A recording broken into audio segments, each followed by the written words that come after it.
এমন কিছু কিছু দিন দেখবে আমাদের আসে যে সারাটা দিন ব্যস্ততার মধ্যেই চলে যায়। আজকের দিনটা না আমার সাথেও ঠিক সেই রকমই হয়েছিল। মানে আমি দেখেছি যেদিন ধরো একটা অর্ডার আসলো, মানে একটা কেক রেডি করলাম, ওটাকে গুছিয়ে রাখলাম, তারপর আবার একটা অর্ডার আসলো, তারপর ওটাকে কমপ্লিট করার পরে আবার একটা অর্ডার আসলো। এইরকম এক একদিন হয়, তখন না নিজের দিশে পায় না যে কোনটা ছেড়ে কোনটা বানায়। আর তার উপরে যদি ডেকোরেশন কিছু বলা না থাকে তো হয়েই গেল। তো আজকের এটাও তাই হয়েছিল। তো আজকে যে কেকটা আমি বানাচ্ছি এর সাথে আরও দুটো তিনটে মতন কেক আমার ওই দিনেই অর্ডার ছিল। মানে একটা করে বেস রেডি করছি, তারপরে আবার একটা করে কল আসছে, আবার একটা করে বেস রেডি করছি। তো আমি কেকটা আমি ধরেই নিয়েছিলাম যে ঠিক আছে চলো বেসগুলো আমি রেডি করে নিই, আমি একসাথে সবগুলো কাজ করব। তো কাজ তো আমি করতে বসেছি মোটামুটি। আজকে যে আমি তিনটে কেক বানিয়েছিলাম তিনটের মনে হয় একই রকম ফ্লেভার ছিল, আর সবকটাই অরেঞ্জ ছিল, যার জন্য জেল দিয়ে আমি ডেকোরেশন করতে পেরেছিলাম।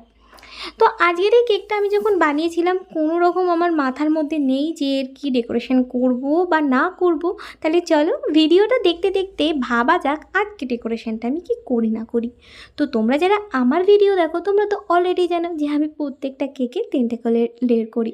তো প্রত্যেকটা লেয়ারে দেখো যা যা দেওয়ার তাই দিয়ে নিচ্ছি। আর দেখতে পাচ্ছ ক্রিম কেমনভাবে গলছে। সত্যি বলতে ক্রিম গলাটা আরও স্বাভাবিক, কারণ কেকটা ছিল গরম। ওই যে বললাম দিনের দিনে অর্ডার আসলে তো এই সমস্যাগুলো হয়। তো এরই মধ্যে না আমি তোমাদের জানিয়ে রাখি, আগেও বহুবার বলেছি আবারও বলছি, তোমরা হয়তো অনেকেই মনে করো আমার কাছে হয়তো কেক বানানো থাকে আর সেখান থেকে আমি দিয়ে দিতে পারি। এমনটা কখনোই হয় না গো। আমি কোনো কেক স্টোর করে রাখি না, আমার কাছে যা যা অর্ডার আসে আমি কিন্তু সেইভাবেই বানিয়ে দিই। তো এই বেশ কয়েকদিন না আমাকে অনেকজনকে ফিরিয়ে দিতে হলো, কারণ তারা দিনের দিনে নয় আমাকে ফোন করে কেক চেয়েছে, অথবা আমার কাছে 2 ঘন্টা আগে ফোন করে কেক চেয়েছে। যাই হোক তাদের তো দিতে পারিনি। তো আমি আবারও একটা কথা বলছি, আমার কাছে কোনো কেক স্টোর করা থাকে না, যদি অর্ডার করো আমি কিন্তু বানিয়ে দিই। আমি সবসময় চেষ্টা করি যে তোমাদের ফ্রেশ জিনিসটা খাওয়ানোর জন্য। তো আবারও যদি তোমাদের কোনো কেকের প্রয়োজন হয় অবশ্যই আমার সাথে 2 দিন আগে থেকে কন্ট্যাক্ট করো। আর সেটা যদি বড় কেক হয় অবশ্যই সেটা 1 সপ্তাহ আগে থেকে অর্ডার করো, তবেই কিন্তু আমি তোমাদের পছন্দ মতো তোমাদের ফ্লেভার অনুযায়ী কেক বানিয়ে দিতে পারবো। যাই হোক আজকের এই কেকটা ছিল অরেঞ্জ ফ্লেভারের উপর। আগেই বললাম এই এমার্জেন্সি অর্ডারগুলো যখন আসে আর যখন কোনো ডেকোরেশন বলা থাকে না, মাথার মধ্যে থাকে ভীষণ চাপ। মানে কী বানাবো এই একটা ব্যাপার। আর তোমরা তো জানোই যে একটা জিনিসকে বানানোর থেকেও তার যখন ভিডিও বানাই তার পিছনে খাটনিটা কীরকম। আর এত কষ্ট করে আমি ভিডিও বানাই, তোমরা কিন্তু একদম ভিডিওতে কোনো ভিউ লাইক কমেন্ট শেয়ার কিচ্ছু করছো না। তোমরা আমার কাছে অনেকেই অনেক রকম রেসিপি জানতে চেয়েছো, আমি কিন্তু সেগুলো তখনই দেবো যখন আমি আবার আগের মতন তোমাদের থেকে ভালোবাসাটা পাবো। যাই হোক দেখো এই কেকটা তো আমি একটা অরেঞ্জ ফ্লেভারের বানিয়েছি, আগেই বলে দিলাম। তো কেকটাকে ডেকোরেট করার পরে এবার আমি জেল দিয়ে করে নেবো কভার। আর আজকের এই কেকটাকে আমি চেয়েছিলাম জেলের উপরে একটু মার্বেল এফেক্ট দেওয়ার জন্য। তো যার জন্য আমি দেখো সেই মতো কাজ শুরু করে দিয়েছি।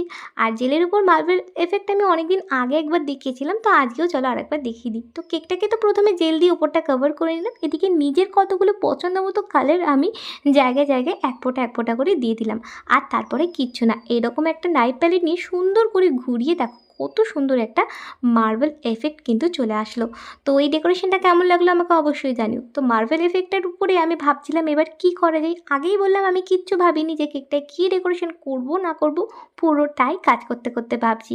তো এর উপরে ভাবলাম একটু সিম্পলভাবেই ডেকোরেশনটা করে দিই। আর আজকে যে কেকটা নেবে ওরা খুব একটা ক্রিম পছন্দ করে, সেই জন্য ডেকোরেশনে দেখো আমি খুব বেশি ক্রিম নিয়ে নিই। ওই একটুখানি পাইপিং ব্যাগের মুখ কেটে নিই, একটুখানি সাদা ক্রিমকে ছড়িয়ে দিলাম, তারপরে একটা রোজ নজল দিয়ে একটা ফ্লাওয়ার দিয়ে আর একটা চকলেট টপার দিয়ে আর ডেকোরেশনটা কমপ্লিট করলাম। সবশেষে রেখে দিলাম তোমাদের জন্য এই 1 পাউন্ড কেকের ওয়েটটা ঠিক কতটা হয়ে গেছিলো। তো আজকের এই মার্বেল কেকটা তোমাদের কেমন লাগলো অবশ্যই জানিও।